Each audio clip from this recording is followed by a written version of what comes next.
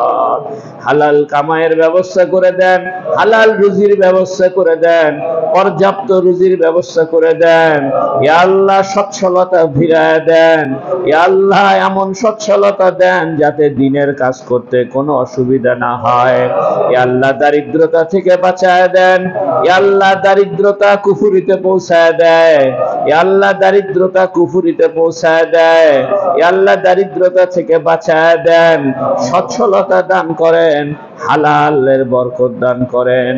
সাল্লাল্লাহু তাআলা আলা খায়রি খালকিহি সাইয়্যিদিনা মুহাম্মদ ওয়া আলা আলিহি ওয়া সাহবিহি আজমাইন বিরহমাতিকা ইয়া আরহামার রাহিমিন।